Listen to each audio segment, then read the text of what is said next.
Welcome back my YouTube channel Old Car Stories. Today, we take you on a journey back in time to explore history. This car, Chevrolet Monte Carlo 1988 United States, a special place in the heart of American car lovers. And the 1988 model year was a particularly interesting chapter in its legacy. In a time when the automotive industry was rapidly shifting toward front-wheel drive platforms and downsizing, the Monte Carlo held on proudly to its traditional rear-wheel drive coupe roots. For many, the '88 Monte Carlo was the last of a dying breed. The 1988 Monte Carlo was the final year for the fourth generation of this iconic model. Chevrolet had already announced plans to replace the Monte Carlo with the front-wheel drive Lumina coupe, so for fans of big, V8-powered personal coupes, this year was bittersweet. It was a car that celebrated classic American muscle cues while quietly preparing to exit the stage. This Monte Carlo came in 4 trim levels: the base model, LS, SS, and the rare SS Aero Coupe. Each one had its own personality. The base and LS models were more comfort-oriented, with soft suspensions, plush interiors, and plenty of chrome detailing. On the other hand, the SS and Aero Coupe trims leaned more into performance-inspired styling and engineering. Under the hood, most Monte Carlo models were powered by Chevrolet's reliable 4.3-liter V6 engine, but the SS version stood apart with its 5.0-liter high-output V8 engine. This V8 produced around 180 horsepower and was paired with a 4-speed automatic transmission. While not blisteringly fast by modern standards, it provided a satisfying rumble and solid acceleration for the time. The Aero Coupe was perhaps the most eye-catching of them all. Introduced in earlier model years specifically to meet NASCAR's homologation requirements, the Aero Coupe featured a sloped rear window and a more aerodynamic roofline. Only 6,052 units of the Aero Coupe were produced, making it a rare and desirable model today among collectors and enthusiasts. Visually, the 1988 Monte Carlo retained the signature boxy styling that had defined it through the 1980s. Sharp lines, a long hood, and a short rear deck gave it a muscular yet refined look. The SS models came with unique front and rear fascias, subtle spoilers, and body-colored trim, helping them stand out from their more conservative siblings. Inside the cabin, comfort and space were a priority. The Monte Carlo featured wide, cushioned seats, a traditional dashboard layout, and plenty of soft-touch materials. Instrumentation was straightforward, and everything from the steering wheel to the radio had a solid, weighty feel. While not luxurious by modern standards, it offered a comfortable and laid-back driving experience. The 1988 Monte Carlo was also surprisingly practical for a 2-door coupe. It had a spacious trunk, wide-opening doors, and a roomy back seat compared to other coupes of the time. Families could realistically use it as a daily driver, and many did, making it a common sight on American roads throughout the late 80s and into the 90s. Driving the Monte Carlo was a unique experience. The rear-wheel drive layout gave it a balanced, grounded feel on the road. The V8 powered SS models offered enough torque for satisfying highway passing and spirited weekend cruising. Meanwhile, the softer suspension of the LS made for a smooth, floaty ride, perfect for long drives across the open highway. At the time, the Monte Carlo was one of the few remaining rear-wheel drive coupes available in the American market. Competitors had largely shifted to smaller, front-wheel drive platforms. That made the Monte Carlo something of a throwback, and it attracted buyers who weren't quite ready to give up on the traditional American coupe experience. Despite being built in large numbers over its production run, the 1988 model marked the end of an era. When production ceased in December of that year, it wasn't just the Monte Carlo that was fading out. It was an entire generation of American car design. Big, body-on-frame coupes with rear-wheel drive were becoming relics of the past. Yet, the Monte Carlo didn't disappear from public memory. It lived on in NASCAR well into the 2000s, and it left a strong impression on car enthusiasts across the country. The 1988 Monte Carlo, especially in SS or Aero Coupe form, became a symbol of the transition between the muscle car era and the modern automotive age. Collectors today appreciate this car Chevrolet Monte Carlo 1988 United States car history. This car 1970 Chevrolet Chevelle United States is more than just a car. It's a time capsule from an era when American muscle roared louder than ever before.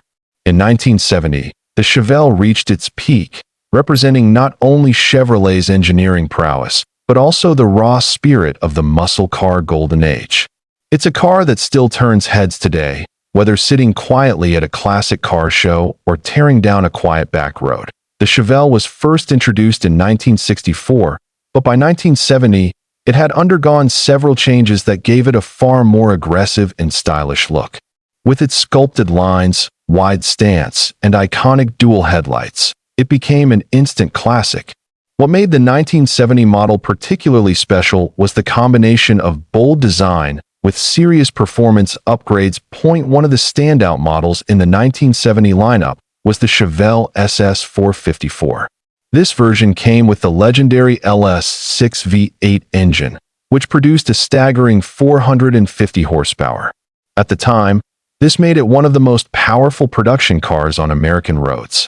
The rumble from that engine alone was enough to make enthusiasts pay attention, and even today, it's a sound that stirs excitement in collectors and fans. The LS6 454 engine wasn't just about numbers.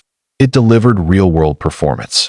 With 500 lb-ft of torque, the Chevelle SS could launch off the line with incredible force. Some quarter-mile times were recorded in the low 13-second range, which was impressive even by modern standards. For many, it was the pinnacle of factory-built muscle. Chevrolet offered the Chevelle in multiple trims in 1970, including the base model, Malibu, and the SS Super Sport. The SS was more than a badge. It came with performance suspension, power front disc brakes, and a domed hood with optional hood pins. The iconic cowl induction system was a favorite among gearheads, allowing air to flow directly into the engine under acceleration. Visually, the 1970 Chevelle was defined by its quad headlight front end, broad grille, and sleek, muscular lines. The rear end featured bold taillights and chrome bumpers, adding to its road presence. Many buyers opted for rally stripes, which ran down the center of the hood and trunk, giving the Chevelle its trademark sporty look. Inside, the 1970 Chevelle was a mix of comfort and simplicity. Bucket seats were available, as was a center console with a horseshoe-shaped shifter. The dashboard was straightforward, with circular gauges and classic knobs. While not luxurious by today's standards, it offered everything a driver needed: style, control, and the feeling of power at their fingertips. One interesting fact about the 1970 Chevelle is how it reflected the social mood of the time. The late 60s and early 70s were marked by a desire for freedom and expression, and muscle cars became a form of that expression. The Chevelle gave ordinary Americans access to race-inspired performance at a relatively affordable price. For many families, the Chevelle served dual purposes. It could be a reliable daily driver during the week and a weekend cruiser or dragstrip competitor when needed. This balance of practicality and power helped it stand out in a crowded market of performance vehicles. Despite its popularity, the 1970 Chevelle faced some challenges. Insurance rates were rising for high-horsepower cars, and looming government regulations on emissions and safety were beginning to tighten the leash on automakers. But for that one glorious year, the Chevelle roared freely, embodying the last great stand of unrestricted muscle. Today, the 1970 Chevelle SS 454 is one of the most sought-after classic muscle cars. Original LS6 models with matching numbers are rare and command high prices at auctions. But even base models, or those with small block engines, are beloved for their style and connection to a golden automotive era. Collectors often restore these cars to factory specifications, while others modify them with modern technology, creating the best of both worlds: vintage design with modern drivability.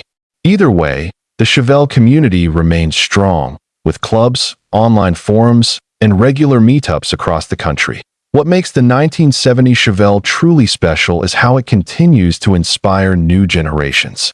Teenagers who weren't even born when it first hit the streets still admire its timeless lines and legendary performance. It's not just a car, it's a story that keeps being told. Many owners of Chevelles from this era have deep emotional connections to their cars. Some grew up riding in them with their parents, while others saved for years just to own one. Each Chevelle carries its own history, its own set of stories, and its own place in American culture. Whether it's the sound of the big block engine, the way the body catches the sunlight, or the memories it brings back, the 1970 Chevelle speaks to something deeper than just transportation. It symbolizes an era when power, style, and freedom were built into every inch of a car. Even after more than 5 decades, the Chevelle holds its place as a true icon. While many cars from the past have faded into obscurity, the 1970 Chevelle remains bold, admired, and respected. It reminds us of what cars used to be, machines that stirred the soul and connected people across generations to a world now filled with quiet electric vehicles and advanced driver assistance systems. The raw, mechanical spirit of the 1970 Chevelle stands in sharp contrast. It doesn't just take you from point A to B. It takes you back in time to when the journey was just as important as the destination.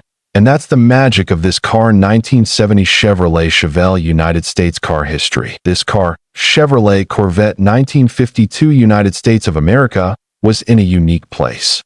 The Second World War had ended, the economy was booming, and a new era of innovation was taking hold. Families were buying homes, roads were expanding, and cars became more than just a means of transport. They were becoming part of the American dream. It was during this fertile time that the seeds for one of America's most iconic cars, the Chevrolet Corvette, were quietly being sown.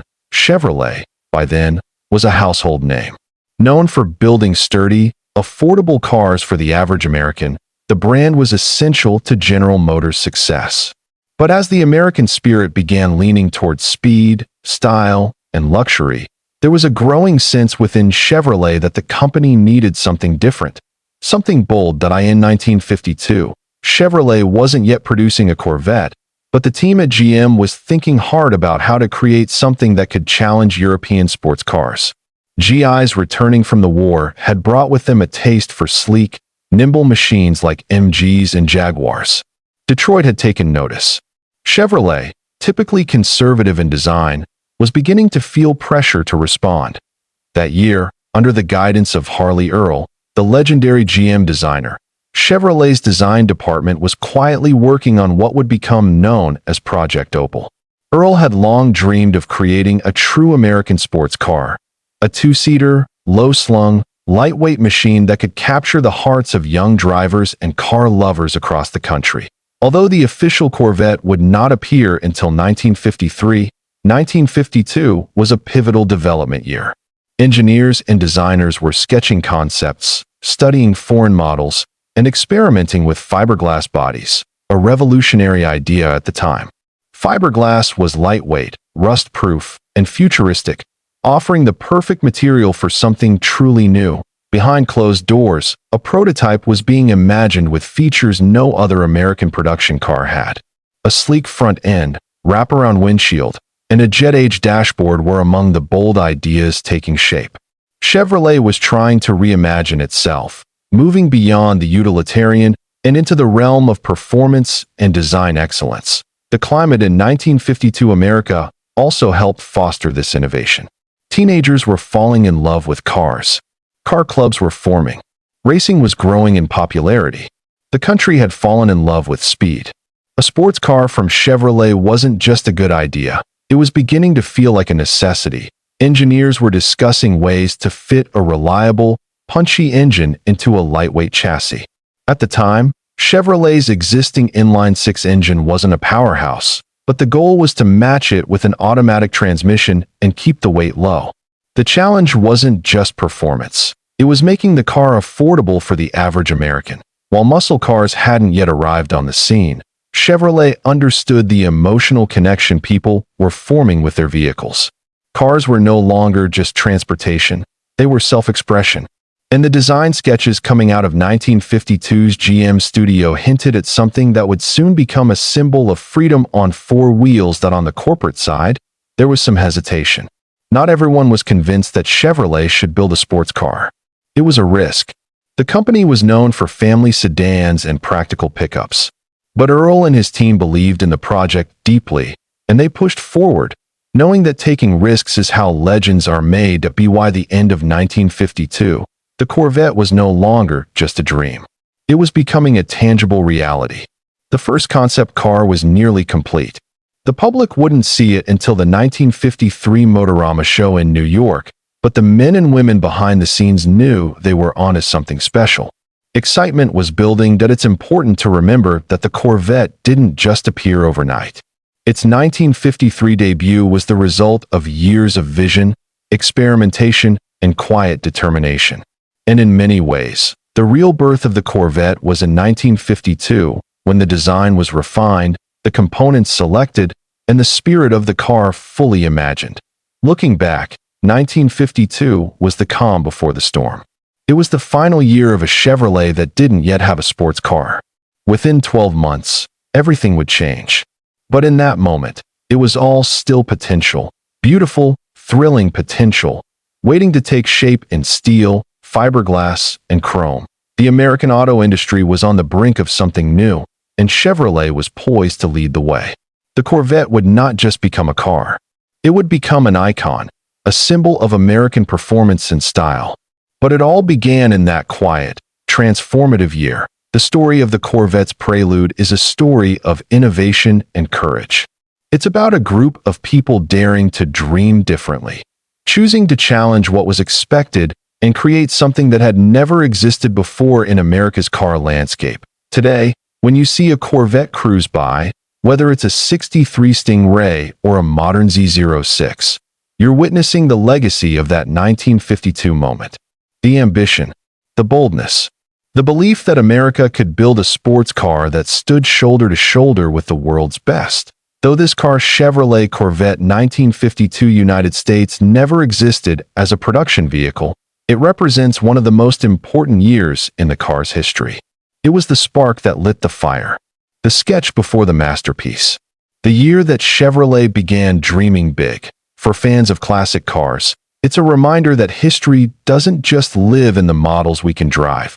It lives in the moments of decision and imagination that brought those models to life. And for Corvette lovers, 1952 is the year the legend began to breathe. Thanks for joining us on this journey through time. If you enjoyed this story, make sure to like, subscribe, and hit the bell for more deep dives into the legends of the road. Until next time, keep your eyes on the road and your heart in the past.